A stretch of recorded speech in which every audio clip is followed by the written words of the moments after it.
ऐसा आदमी जो पिछले 36 सालों से दुनिया के सबसे प्रोटेक्टेड इंसानों में से एक था। जिस बंकर में वो रहता था वो इतना डीप था कि लिफ्ट को 5 मिनट लगते थे नीचे पहुंचने में। मल्टीपल लेयर्ड सिक्योरिटी, हजारों गार्ड्स, एकदम इम्पॉसिबल टारगेट। लेकिन हैक्ड कैमरा, सैटेलाइट इंटेलिजेंस, इन सब का यूज करके मोसाद और CIA ने 28 फरवरी 2026 को मिसाइल एग्जैक्टली वहीं गिराई जहां खमैनी खड़े थे। और ये कोई लक नहीं था, इसके पीछे दसियों साल की प्लानिंग लगी हुई थी। और ये सारी चीजें की कैसे गई हैं, स्टेप बाय स्टेप मैं आपको बताऊंगा।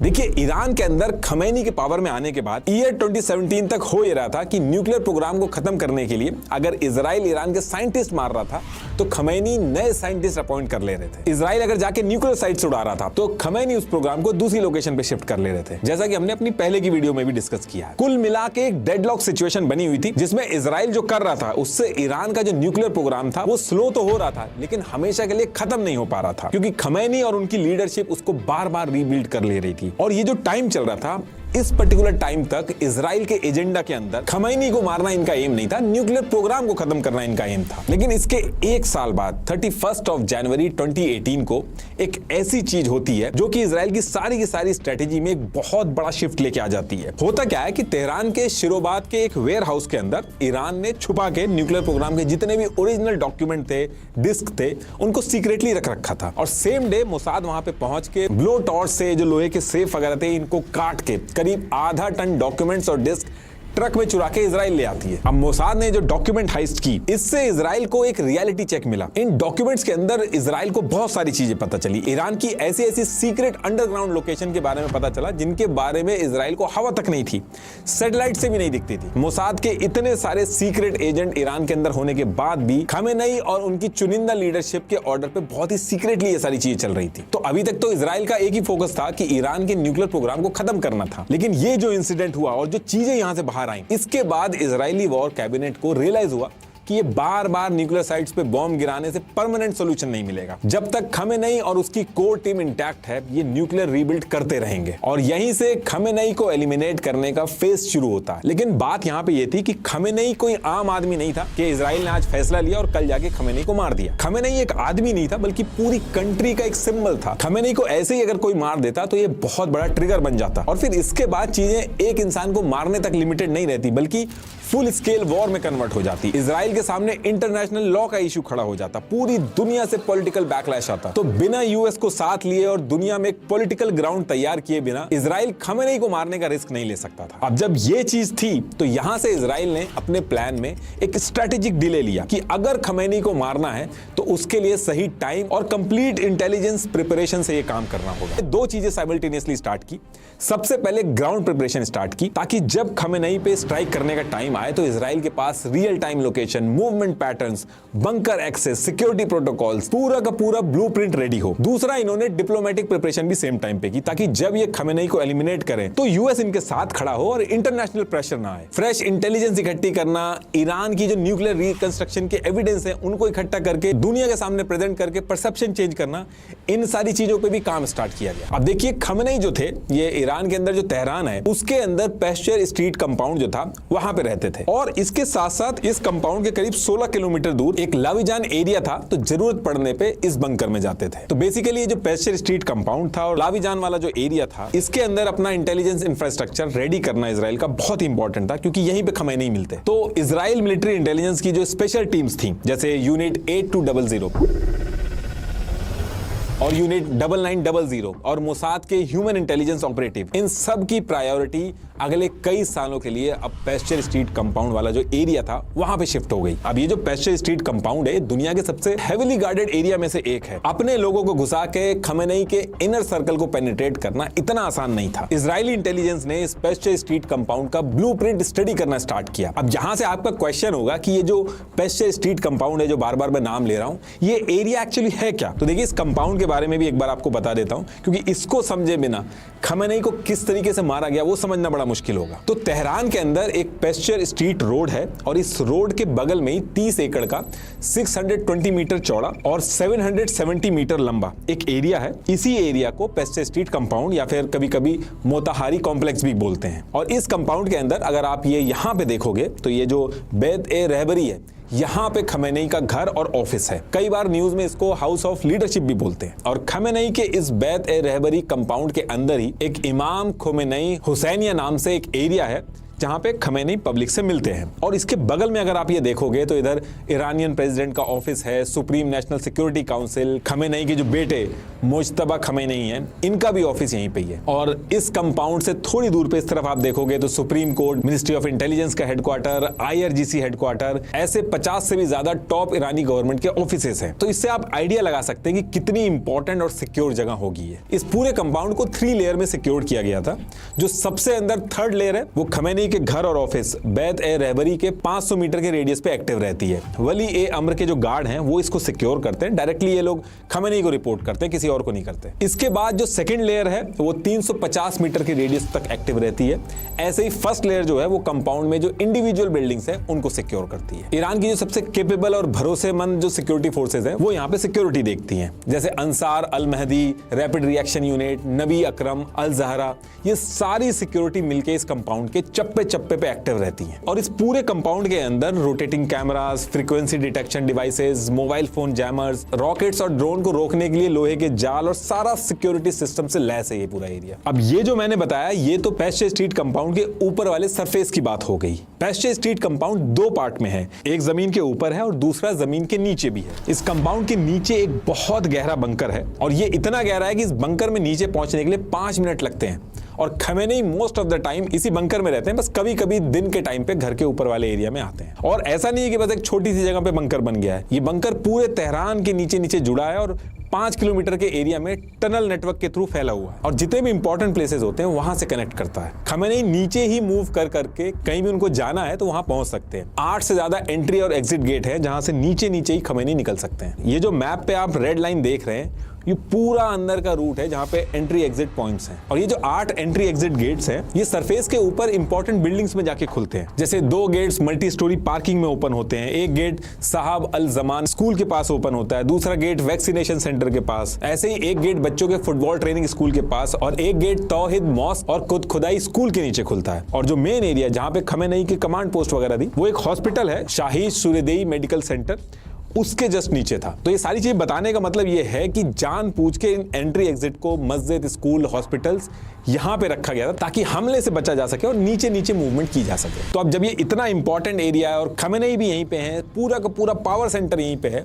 तो इजरायली इंटेलिजेंस का सारा फोकस इसी पैस्चर स्ट्रीट कंपाउंड और उसके आसपास जो लवीजान वाला एरिया था जहां जरूरत पड़ने पे खमेनी कभी कभी जाते थे, इन पे था। तो अब ये जो पैस्चर स्ट्रीट कंपाउंड था इसके लिए इजरायली इंटेलिजेंस ने क्या किया कि मल्टी लेयर्ड इन्फिल्ट्रेशन स्ट्रेटजी बना के इन कंपाउंड्स को इन्फिल्ट्रेट करना स्टार्ट कर दिया, जिसमें इन्होंने अलग अलग तरीके से इस एरिया को टारगेट किया। सबसे पहले ह्यूमन इन्फिल्ट्रेशन, खमेनी के इनर सर्किल में अपने लोगों को प्लांट करना स्टार्ट किया। कंपाउंड के अंदर जो मेंटेनेंस स्टाफ थे, इलेक्ट्रीशियन, प्लम्बर, क्लीनर्स, कुछ इजराइल ने अपने एजेंट्स प्लांट किए, कुछ रिक्रूट किए और कुछ खुद ही कॉम्प्रोमाइज हुए। और कुछ लोकल्स को भी पकड़ा जो खमेनी की लीडरशिप के खिलाफ थे, उनको इजराइल ने हायर किया। ये लोग कंपाउंड के अंदर डायरेक्टली नहीं जाते थे, लेकिन कंपाउंड के आसपास रह के फूड डिलीवरीज, जो कंपाउंड से वेस्ट निकल रहा है उसको उठा के देखना उसमें कुछ है कि नहीं, कंपाउंड की मूवमेंट रिपोर्ट करना, ये सारे काम करते थे। इस कंपाउंड के अंदर से जो कचरा निकलता था उसको भी एनालाइज किया जाता था। इसके साथ साथ हैवी टेक्निकल सर्वेलांस भी स्टार्ट किया गया। खमेनी के guard, drivers, cook, doctors, Israeli company NSO group के स्पाईवेयर पेगासस से इनके फोन हैक करना स्टार्ट किए। इसके साथ साथ रूट मैपिंग भी की गई, जितने एस्केप रूट्स थे, हर बंकर की एंट्रेंस, मूवमेंट, सब कुछ मैप किया गया। एग्जिट और एंट्री गेट किस बिल्डिंग से कनेक्ट करते हैं। और इसके साथ साथ इजरायली इंटेलिजेंस ने ईरान में हजारों ड्रोन स्मगल करके लाए और उनको अलग अलग एरिया में छुपाना स्टार्ट कर दिया। अब ये ड्रोन क्यों लाएगा स्मगल करके, ये भी आगे आएगा जब यूएस और इजराइल के जेट्स एंट्री करेंगे खमेनी को मारने के लिए,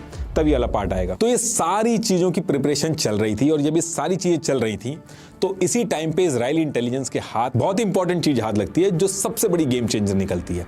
एक्चुअली होता क्या है कि ईरान ने पूरे तेहरान और इस कंपाउंड में हर तरफ चाइनीज कंपनी के TND और हिकविजन के कैमरास लगवा दिए थे। इन कैमरास के थ्रू प्रोटेस्टर्स पे नजर रखी जाती थी और बाकी सिक्योरिटी रीजंस भी थे। लेकिन इसमें दिक्कत ये हुई कि इन कैमरास के अंदर एक रिमोट कोड एग्जीक्यूशन बग था, जिसकी वजह से होता क्या था कि अगर इन कैमरों का फर्मवेयर यानी कि सिस्टम सॉफ्टवेयर अपग्रेड ना करो तो कोई भी हैकर रिमोटली इसको हैक कर सकता है। तो इजराइल की यूनिट 8200 ने इस बग के होने का फायदा उठाया और ईरान की गली, चौराहे, office, traffic cameras including pasture street compound, इनके कैमराज हैक कर लिए और यहां से सारी की सारी रिकॉर्डिंग इजराइल में पहुंचने लगी। और इसके बाद इन्होंने पेस्चर स्ट्रीट कंपाउंड को सिर्फ जमीन से ही नहीं, आसमान से भी घेरना चालू किया। इजराइल की सैटेलाइट फ्लीट ओफेक 13 और 16 ये रेगुलरली पेस्चर स्ट्रीट कंपाउंड के ऊपर से निकलती थी और छोटी से छोटी मूवमेंट को भी ट्रैक करके इजराइल के पास भेजती थी। और इस चीज में यूएस ने भी इजराइल की मदद की। यूएस की KH-11 कीनोट सीरीज सैटेलाइट इतनी प्रिसाइज थी कि 500 से 600 किलोमीटर ऊपर से ही पेस्चर स्ट्रीट कंपाउंड के पास वाले एरिया में किस बिल्डिंग की रूफटॉप पे कौन सा एंटीना लगा है, गाड़ी की नंबर प्लेट क्या है, ये सब पता कर लेती थी। इनकी ये सैटेलाइट ऑब्जेक्ट की परछाई से हाइट वगैरह भी कैलकुलेट करके इजराइल को पिन पॉइंट इंटेल भेजती थी। और सबसे बड़ी गेम चेंजर थी ओरियन सैटेलाइट। ये क्या करती थी, जब भी कंपाउंड के अंदर का कोई कमांडर अपने गार्ड से बात करता था या फिर IRGC ऑफिसर अपने वॉकी टॉकी पे ऑर्डर देते थे या फिर सैटेलाइट पे फोन कॉल करते थे, तो ओरियन सैटेलाइट इन सारी चीजों को पकड़ लेती थी। और पकड़ने के बाद ये सारे सिग्नल्स ऑस्ट्रेलिया के डेजर्ट के बीचों बीच एक CIA की सीक्रेट मिलिट्री लोकेशन थी पाइन गैप, यहां पे सारा डेटा प्रोसेस होता था। खमैनी की छोटी से छोटी डिटेल के लिए किस लेवल तक ये लोग पेस्चर स्ट्रीट कंपाउंड के अंदर घुस चुके थे, इस बात का अंदाजा आप इस चीज से लगा सकते हो कि एक एक्स CIA ऑफिशियल ने द गार्जियन को यह बताया था कि इस कंपाउंड में ये लोग खाना क्या क्या मंगाते हैं। ये इंफॉर्मेशन तक इजराइल लाइव पहुंचती थी। और ये सारी चीजें इजराइल और यूएस जो कर रहे थे, ये ऐसा नहीं था कि ईरान को पता ही नहीं था कुछ। ईरान की भी इंटेलिजेंस पूरी तरीके से एक्टिव थी। ईयर 2023 आते आते सिचुएशन ये हो गई थी कि खमैनी के आसपास जितने भी लोग थे, चाहे वो गार्ड हो, सिक्योरिटी टीम हो, स्टाफ हो, इनमें से किसी को भी इलेक्ट्रॉनिक गैजेट या फिर ऐसी चीज जो सिग्नल ट्रांसमिट करती हो, ये रखना ही अलाउड नहीं था। इनफैक्ट ईरान की सुप्रीम नेशनल सिक्योरिटी काउंसिल के सेक्रेटरी अली लारिजानी जो थे, उनको तक जब नीचे बंकर के अंदर खमैनी से मिलने बुलाया जाता था तो आंख में पट्टी बांध के लाया जाता था। और खमैनी की जो सिक्योरिटी टीम थी वो यूएस और इजराइल की जो सैटेलाइट थी, इनसे बचने के लिए इनकी सारी डिटेल्स कैलकुलेट कर चुकी थी। इनकी सैटेलाइट कितनी हाइट पे है, कितनी स्पीड से मूव करती है, ऑर्बिट कब कंप्लीट करती है, कितना टाइम लगता है, ये सारी चीजें इनको पता थी। और ये सारी चीजें कैलकुलेट करके इन लोगों ने लिमिटेड टाइम विंडो निकाल लिया था और फिर उसी के हिसाब से खमैनी के कॉन्वॉय की जो मूवमेंट होती थी, मीटिंग होती थी या फिर बंकर में से शिफ्ट करना होता था, ये सब सैटेलाइट के बीच में जो टाइम विंडो मिलती थी इसी टाइम पे किया जाता था। और पेस्चर स्ट्रीट कंपाउंड में भी एक दूसरे से इंटरनल कम्युनिकेशन जो होता था वो पकड़ा ना जाए, इसके लिए ईरान की सिक्योरिटी टीम ने पूरे पेस्चर कंपाउंड को फाइबर ऑप्टिक केबल नेटवर्क से जोड़ दिया था। इन केबल्स में डेटा लाइट पल्सेस से ट्रैवल करता है, तो जो ओरियन सैटेलाइट थी वो इनको पकड़ नहीं पाती थी। तो देखिए, सारी चीजें करते करते सितंबर 2023 का टाइम चल रहा था और इजराइल और ईरान के बीच ये सर्विलांस काउंटर सर्विलांस का गेम एज इट इज चल रहा था। लेकिन इसके नेक्स्ट मंथ 7 अक्टूबर 2023 को हमास ने इजराइल पे हमला कर दिया। ये बहुत बड़ा ट्रिगर पॉइंट बन गया था इजराइल के लिए। दुनिया की भी जो सिंपैथी थी वो इजराइल के साथ आ गई थी और इजराइल ने सारा का सारा ब्लेम ईरान और ईरान की जो प्रॉक्सी थी हिजबुल्लाह हमास, इनके ऊपर डाला और इनकी प्रॉक्सी के ऊपर एक्शन लेना तो स्टार्ट किया। और इसके साथ साथ जो इतने टाइम से पेस्चर स्ट्रीट कंपाउंड के आसपास के एरिया में खमेनेई को मारने के लिए जो एक्टिविटीज चल रही थी, ये बहुत ज्यादा तेज हो जाती हैं इस टाइम पे। मोसाद के जो एजेंट्स थे, इन पेस्चर स्ट्रीट कंपाउंड में इनका डिप्लॉयमेंट डबल हो जाता है और यहां से खमेनेई को मारने का जो प्लान था अब एग्जीक्यूशन मोड में शिफ्ट हो जाता है। अभी तक इन्होंने जितनी भी छोटी से छोटी डिटेल और डेटा इकट्ठा किया था, जैसे 24/7 हजारों कैमरों की वीडियो रिकॉर्डिंग थी, लाखों टेप फोन कॉल्स थी, मोबाइल का डेटा, सैटेलाइट इमेजेस, हजारों पेजेस की ऑन ग्राउंड एजेंट्स की रिपोर्ट थी। तो ये लाखों जीबी का जो डेटा था, ये एक इंसान के बस की नहीं था कि इसको प्रोसेस कर सके। तो इसके लिए एक प्राइवेट कंपनी है पेलांतिर, इसने पेंटागन के लिए मैवन स्मार्ट सिस्टम बनाया था, जिसके अंदर इन्होंने क्लाउड AI वगैरह सब इंटीग्रेट किया हुआ था। सारा डेटा इस मैवन स्मार्ट सिस्टम में प्रोसेस किया जाता है, जो इतने टाइम से इकट्ठा किया था खमेनी के रिगार्डिंग। सारे डेटा को एनालाइज करके इस सॉफ्टवेयर ने 90 मिनट में 98.7% की एक्यूरेसी के साथ खमेनी को मारने के लिए हजारों पोटेंशियल टारगेट की लिस्ट बना दी और ऐसे multiple important data point predict किए, जैसे कौन सा ड्राइवर किस लीडर की कार चलाता है, कौन सा सिक्योरिटी गार्ड किस लीडर की सिक्योरिटी में लगा हुआ है, इन सबकी शिफ्ट कब चेंज होती है, खमेनी के कॉन्वॉय में कौन सी कार सबसे आगे चलती है, खतरे के टाइम पे खमेनी कौन से बंकर में जाते हैं, यहां तक कि खमेनी का बॉडी पोस्चर, चलने का स्टाइल, इसका भी एक डीप एनालिसिस किया इस AI ने, ताकि खमेनी और उनके बॉडी डबल में डिफरेंस समझा जा सके। अब यहां से इजराइल का सारा प्लान और सारी प्रिपरेशन रेडी थी, लेकिन इजराइल के लिए दिक्कत यह थी कि यूएस के अंदर बाइडन प्रेसिडेंट थे और बाइडन खमेनी को मारना तो बहुत दूर की बात, इजराइल ये जो ईरान में डायरेक्ट हमला कर रहा था, इसका भी सपोर्ट खुल के नहीं कर रहे थे। जब ये सारी चीजें चल रही थी, उस सेम टाइम पे अप्रैल 2024 में रियूटर्स ने अपनी मल्टीपल रिपोर्ट पब्लिश की, जिसमें इन्होंने बताया कि बाइडन ने इजराइल को वार्न भी कर दिया था, यूएस इजराइल के किसी भी रिटेलिएटरी एक्शन में पार्ट नहीं लेगा। ऐसे ही अक्टूबर 2024 में भी रिपोर्ट पब्लिश हुई जिसमें मेंशन था कि इस टाइम पे दोबारा से बाइडेन ने इजराइल को ईरान के ऊपर एक्शन लेने से रोक दिया था। अब देखिए जिस टाइम पे सारी चीजें चल रही थी, ये टाइम भी इजराइल के लिए बहुत यूनिक था क्योंकि इसके अगले ही महीने यानी कि नवंबर 2024 को यूएस प्रेसिडेंशियल इलेक्शन होने वाले थे और अगर इस इलेक्शन में बाइडेन के बाद ट्रंप दोबारा से इलेक्शन जीत के प्रेसिडेंट बन जाते तो जिस तरह का ट्रंप का पास्ट रिकॉर्ड रहा ईरान के खिलाफ, उसमें खमेनेई को मारने में इजराइल को यूएस का फुल सपोर्ट मिलने के बहुत ज्यादा चांसेस थे। तो यही सेम चीज एक्सपेक्ट करके इजराइल ने यहाँ पे कुछ टाइम के लिए एक स्ट्रेटेजिक पॉज लिया और अगले ही महीने इजराइल जो एक्सपेक्ट कर रहा था वही हुआ। 5 नवंबर 2024 को ट्रंप इलेक्शन जीत जाते हैं और ये इलेक्शन तो वो जीते, लेकिन इस इलेक्शन के अंदर एक इंटरेस्टिंग एंगल भी था। इस इलेक्शन में Jews billionaire Miriam Edelson Trump की सबसे बड़ी इंडिविजुअल डोनर में से एक बनी। इन्होंने मैसिव फंडिंग की ट्रंप के इलेक्शन कैंपेन में और जैसे यूएस इलेक्शन के रिजल्ट आए थे, जियोपॉलिटिकल ऑब्जर्वर और एक्सपर्ट्स ने प्रिडिक्ट करना स्टार्ट कर दिया था कि ये जो प्रो इजराइल डोनर्स ने ट्रंप को पैसा दिया है, ये लोग ट्रंप से ईरान के ऊपर एक हार्ड एक्शन एक्सपेक्ट करेंगे और इन ज्यूज डोनर को नाराज करना ट्रंप जो है वो पॉलिटिकली अफोर्ड नहीं कर सकेंगे। और हैरानी की बात यह है कि हुआ भी कुछ ऐसा ही, क्योंकि ट्रंप के पावर में आने के कुछ ही महीने बाद 13 जून 2025 को इजराइल ने ईरान के खिलाफ ऑपरेशन राइजिंग लाइन शुरू कर दिया। Operation Rising Lion. A highly coordinated effort is now underway, involving intelligence units, surveillance assets, and rapid response teams, marking one of the most... US ने फुल सपोर्ट किया, अपने jets भी भेजे। Iran की जो अलग-अलग साइट्स थी उनके ऊपर ज्वाइंट एयर स्ट्राइक करी गई। अब जब ये स्ट्राइक चल रही थी तो इसी टाइम पे खमेनेई अपने पैसे स्ट्रीट कंपाउंड वाले घर की जगह तेहरान के नॉर्थ ईस्ट एरिया में जो इनका लाविजान वाला अंडरग्राउंड बंकर था, जो मैंने पहले भी बताया था, उसमें अपनी वाइफ, एक बेटी और 4 बेटों के साथ शिफ्ट हो जाते हैं। और ये लाविजान वाला बंकर भी नॉर्मल नहीं था, इसमें भी anti bomb, anti aircraft system सब लगे थे। GBU-57 जैसे हैवी बंकर बस्टर का इंपैक्ट भी ये झेल सकता था। और जैसे पैसे स्ट्रीट कंपाउंड वाला जो अंडरग्राउंड बंकर था अलग अलग एरिया से कनेक्ट होकर ओपन होता था, सेम इसमें भी ऐसा ही सिस्टम था, ये भी सबसे कनेक्टेड था। अब जब ये सारी चीजें चल रही थी और बॉम्ब वगैरह गिर रहे थे तो इसी टाइम पे खमेनेई ने बंकर के अंदर से ही 9 मिनट का वीडियो शूट किया। जनरली खमेनेई के जो वीडियो होते हैं वो लो क्वालिटी के नहीं होते, लेकिन इस बार जो वीडियो बाहर आई उसको बहुत ही लो क्वालिटी बिट रेट और ऑडियो में बना के ब्लर करके रिलीज किया गया। ये इसलिए किया गया ताकि CIA और मोसाद एम्बिएंट नॉइज जैसे वेंटिलेशन, जनरेटर,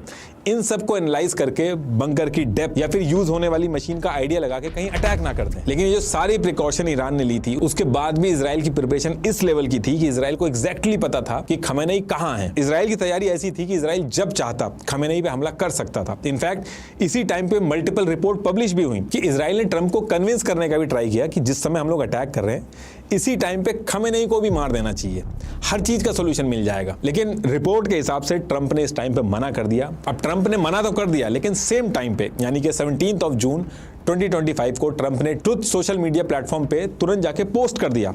उसमें लिखा था कि हमें पता है खमेनेई कहां है, लेकिन फिलहाल के लिए खमेनेई को हम मारेंगे नहीं। और इस ट्वीट के कुछ ही दिन बाद एयर स्ट्राइक जो थी वो रुक जाती हैं, फिर से नेगोशिएशन वगैरह स्टार्ट होता है ईरान के साथ। अब ये स्ट्राइक्स जो चल रही थी ये रुक तो गई, लेकिन अपनी फुल कैपेसिटी के साथ इतनी हैवी स्ट्राइक करने के बाद भी ईरान की कई क्रिटिकल न्यूक्लियर साइट्स ऐसी थी जिन्हें या तो मिनिमल डैमेज हुआ या फिर वो कंप्लीटली सेफ बच गई। ऊपर से 60% एनरिचमेंट जो था इन लोगों ने पहले से ही कर लिया था। अब यहां से इजराइल का डर और ज्यादा बढ़ गया है, क्योंकि अब कैलकुलेशन यहां से क्लियर हो चुकी थी कि अगर खमेनेई और उनकी लीडरशिप को जल्दी से जल्दी खत्म नहीं किया या रास्ते से नहीं हटाया तो इस न्यूक्लियर प्रोग्राम को रोकना ऑलमोस्ट इंपॉसिबल हो जाएगा। क्योंकि हर दिन ईरान अपने न्यूक्लियर प्रोग्राम में आगे बढ़ रहा था और इजराइल के पास जो टाइम था वो खत्म होता जा रहा था। सेम वीक में इन्होंने एक चीज और ट्राई की, इन्होंने प्रोटेस्ट वगैरह भी करने का ट्राई किया ताकि खमेनेई के असैसिनेशन की जरूरत ही ना पड़े, ईरान के लोग खुद ही खमेनेई को हटा दे, लेकिन ये भी सक्सेसफुल नहीं हो पाया। अब यहां से एक बहुत ही इंपॉर्टेंट डिटेल है कि नवंबर 2025 को पीएम बेंजामिन नेतन्याहू, इन्होंने defence minister, Mossad chief, IDF intelligence head, इनके साथ एक मीटिंग करके खमेनेई को मारने का जो फाइनल प्लान था और जो डेट थी वो इसी टाइम पे फिक्स कर दी थी कि 2026 के फर्स्ट क्वार्टर में खमेनेई को मार दिया जाएगा।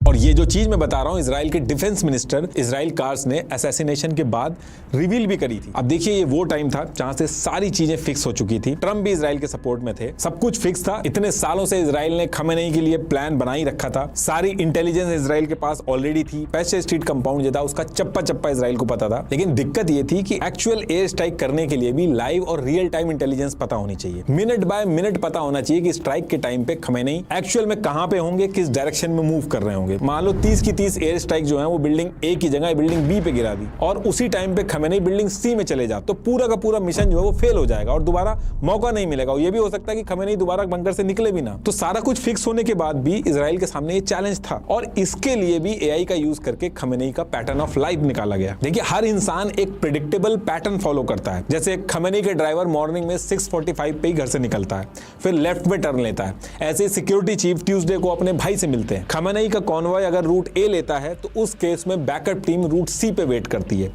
ऐसी सारी ऑब्जर्वेशन को यूज करके एआई ने खमेनी का पैटर्न ऑफ लाइफ निकाला और ये करने के बाद मोस्टली चीजें प्रेडिक्टेबल हो गई।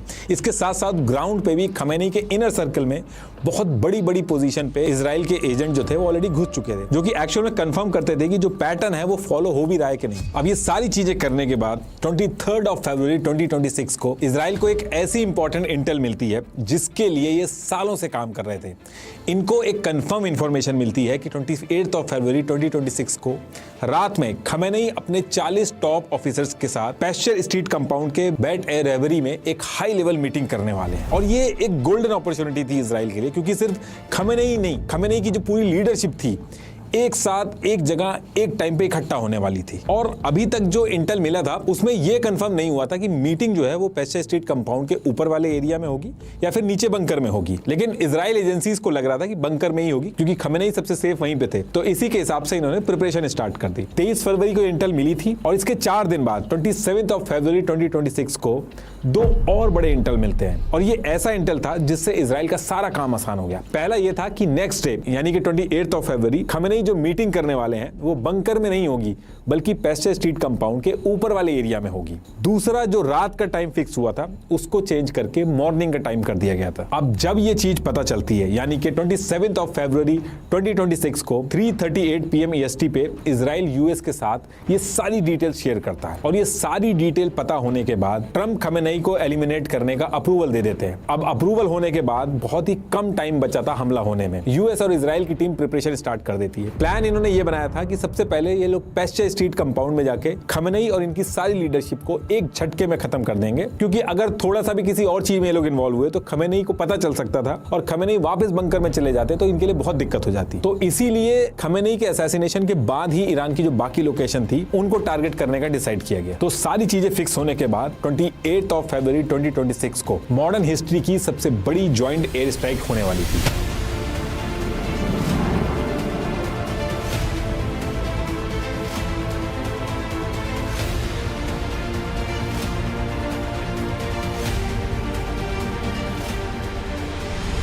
मॉर्निंग में 7:30 पे इजराइल के नेवरटिम एयरबेस और बाकी बेसेस से F-35, F-15 ये सारे फाइटर जेट्स तेहरान का जो पैस्चर स्ट्रीट कंपाउंड था इसकी तरफ निकल जाते हैं। ये जो स्क्रीन पे आप देख रहे हैं इसी एरियल कॉरिडोर को एक्सपर्ट्स ने प्रिडिक्ट किया था कि ये रूट इजराइल ने लिया था। तो इधर से इजराइल के फाइटर जेट्स निकलते हैं और सेम टाइम पे मिडिल ईस्ट में जो यूएस के रीजनल बेसेस थे वहां से यूएस अपने जेट्स निकाल के पैस्चर स्ट्रीट कंपाउंड की तरफ बढ़ने लगता है। और दूसरी तरफ सेम टाइम पे खमेनी अपने बंकर से निकल के कंपाउंड के ऊपर वाले एरिया में बैत ए रहबरी में IRGC chief Mohammad Pakpour, defence minister Aziz, ईरानी कुड्स फोर्स के जनरल इस्माइल कानी, ऐसे टॉप 40 ऑफिशियल्स के साथ मीटिंग स्टार्ट कर देते हैं। इजराइल ने पार्किंग में कैमरेज वगैरह जो थे वो ऑलरेडी हैक कर रखे थे, तो सारी की सारी information back to back Israel के पास कंफर्म भी होती जा रही थी। अब इसके बाद 7:50 पे इजराइल और यूएस के जो जेट्स थे वो ईरान के एयर स्पेस में घुसने वाले थे। प्लानिंग इन्होंने ऐसी कर रखी थी कि जैसे ही घुसने वाले थे उसी टाइम पे पैस्चर स्ट्रीट कंपाउंड के आसपास के जो मोबाइल टावर थे वो जैम हो जाते हैं। कंपाउंड के अंदर जो पोस्टेड गार्ड थे उनके नंबर डायल करने पर नेटवर्क बिजी आने लगता है। पूरे कंपाउंड का जो इंफॉर्मेशन का फ्लो था वो रुक जाता है। अब इसके बाद यहां से पैस्चर स्ट्रीट कंपाउंड तक पहुंचने के लिए इनके सामने सबसे बड़ा जो चैलेंज था वो था ईरान का एयर डिफेंस सिस्टम। ईरान ने रशियन मेड S-300 और बैवर्ड 373 से पूरे तेहरान को शील्ड किया था। बिना इनको खत्म किए अंदर जाना बहुत ज्यादा रिस्की हो जाता है इजराइल और यूएस के जेट्स के लिए। और ऐसे ही टाइम के लिए इजराइल की इतने सालों की जो प्लानिंग थी वो काम आती है। इजराइल की जो साइबर वॉरफेयर यूनिट थी, यूनिट 8200, इसने ईरान ईरान के अंदर जब सिस्टम इंस्टॉल हो रहे थे तो इनकी सप्लाई चेन के थ्रू ईरान के एयर डिफेंस नेटवर्क में एम्बेडेड मैलवेयर डाल रखे थे जो सालों से इनएक्टिव पड़े थे। इसी पर्टिकुलर टाइम पे जब इजराइल और यूएस के जेट्स जस्ट घुसने वाले थे, इन मैलवेयर्स को एक्टिवेट कर दिया जाता है। ईरान की जितनी भी रेडार स्क्रीन थी वो ब्लैंक हो जाती है, टारगेटिंग कंप्यूटर ग्लिच करने लगते हैं, ईरान के कमांड सेंटर का फील्ड यूनिट से जो कांटेक्ट था वो बंद हो जाता है। एक तरह से ईरान का पूरा एयर डिफेंस नेटवर्क जो है वो पैरालाइज हो जाता है। और ये सारी चीजें करने के बाद भी एज अ बैकअप, यानी कि कहीं अगर कोई रेडार बच जाए तो उसके लिए यूएस नेवी ने अपने EA-18G crawler aircraft Persian gulf में डिप्लॉय कर रखे थे। यूएस और इजराइल के जो जेट्स थे उनके घुसने से पहले ही क्रॉलर एयरक्राफ्ट ने अपने पावरफुल जैमिंग सिस्टम ऑन कर दिए। इससे हुआ ये कि बहुत ही strong electromagnetic waves Iranian air space में ब्रॉडकास्ट होने लगी। स्क्रीन पे सिर्फ स्टैटिक नॉइस और जो सिग्नल्स थे वो डिटेक्ट होना बंद हो गए। और जो मैंने शुरू में बताया था आपको कि ये लोग ड्रोन स्मगल करके ईरान के अलग अलग एरिया में चोरी से इकट्ठा कर रहे थे, इसी टाइम पे उनको भी एक्टिवेट कर दिया जाता है। ईरान के अंदर S-300 और बैवर 373 बैटरी कहां पे एग्जैक्टली पोजीशन थी इनको पहले से ही पता था। तो ये सारे ड्रोन एक्टिव होके एग्जैक्टली इन्हीं को जा जाके उड़ा देते हैं। और ये सारी चीजें करने के बाद अब यहां से ईरान का पूरा एयर डिफेंस सिस्टम कोलैप्स हो जाता है और इजराइल और यूएस के जो जेट्स थे वो पेस्ट्रे स्ट्रीट कंपाउंड की तरफ बिना किसी रुकावट के एंट्री करने लगते हैं। अब ये सारी चीजें जब तक चली तब तक सुबह के 9:40 हो चुके थे। पेस्ट्रे स्ट्रीट कंपाउंड में खमेनेई और इनकी टीम की जो मीटिंग थी वो एज इट इज चल रही थी। इसके बाद एग्जैक्टली 9:40 पे मॉर्निंग में सबसे पहले यूएस और इजराइल के जो फाइटर जेट्स हैं वो बॉम्ब गिराते हैं। इनकी इंटेल इतनी एक्यूरेट थी कि एग्जैक्टली जहां पे मीटिंग चल रही थी वहीं पे बम गिराए गए और एकदम पिन पॉइंट लोकेशन पे 30 से ज्यादा ब्लू स्पैरो मिसाइल गिराई गई। ये जो मिसाइल होती है पहले 90 डिग्री एंगल से अर्थ के एटमॉस्फेयर से बाहर जाती हैं, फिर हाइपरसोनिक स्पीड से टारगेट हिट करती हैं। तो ऐसी 30 मिसाइल्स एग्जैक्टली वहीं गिराई गई जहां खमेनेई मीटिंग कर रहे थे। हर एक चीज यहां की तबाह हो जाती है, सारे लोग मारे जाते हैं। ये हमला होने से पहले कंपाउंड ऐसा दिखता था, हमला होने के बाद ये ऐसा हो गया था। और इस कंपाउंड पे हमला करने के बाद इजराइल और यूएस के फाइटर जेट्स ईरान के अंदर बाकी जगह जो इन्होंने पहले से डिसाइड कर रखे थे टारगेट, वहां पे हमला स्टार्ट कर देते हैं। मेन टारगेट पे इनके ईरान के ड्रोन बेसेस, एयरक्राफ्ट शेल्टर्स और रेडार साइट्स थी। सब पर कोऑर्डिनेटेड तरीके से लोग हमला करते हैं। ये उनकी इमेजेस हैं। अब ये सारी चीजें होने के 12 मिनट के बाद ईरान के अंदर लोगों के पास एक बड़े साबा नाम से एक रिलीजियस ऐप इंस्टॉल होती है। ये प्रेयर का टाइम बताती है, तो सारे लोगों ने इसको इंस्टॉल कर रखा है। इसके थ्रू ईरानियन लोगों के मोबाइल पे अचानक से नोटिफिकेशन आना चालू हो जाते हैं, हेल्प हैज अराइव्ड। और इसके थोड़ी देर बाद एक और नोटिफिकेशन आता है, उसमें ईरानी आर्मी को सरेंडर करने को कहा जाता है। ये जो ऐप थी ईरान के जो आम जनता ने इंस्टॉल कर रखी थी, ये लोकेशन का एक्सेस वगैरह सारी चीजें मांगती थी। इससे आप इमेजिन कर सकते हैं कि किस हद तक ईरान के लोगों का डेटा कॉम्प्रोमाइज कर रखा था मोसाद और CIA ने। इस हमले के अंदर खमेनेई खुद, इनकी बेटी, दामाद, बेटी के बच्चे, ऑलमोस्ट सभी ऑफिशियल ऑन द स्पॉट मारे जाते हैं। बस खमेनेई के बेटे मुश्तबा खमेनी, अभी करंट के जो सुप्रीम लीडर बने हैं, ये बच जाते हैं क्योंकि ये थोड़ी देर पहले ही मीटिंग से निकल के पास वाली जो बिल्डिंग थी उसमें चले गए थे, लेकिन ये भी इंजर्ड है। अब देखिए, ये सारी चीजें होने के बाद क्वेश्चन ये था कि एक स्पेसिफिक टाइम पे पिन पॉइंट करके एक जगह पे 30 से ज्यादा बॉम्ब गिराया गया। अब ये सुनने में बड़ा आसान लग रहा है, लेकिन ये आसान काम नहीं था। इतनी दूर से इतनी सारी प्रिपरेशन करके एग्जैक्टली उसी टाइम पे उसी जगह पे पहुंचना। तो इसमें जो एक्सपर्ट्स हैं उनका कहना है कि कोई खमेनेई का बहुत ही ज्यादा करीबी था जो इजराइल के साथ मिल गया था। और ये जो बंकर होने के बाद भी मीटिंग को कंपाउंड के ऊपर रखा गया, ये भी बहुत और चीज थी।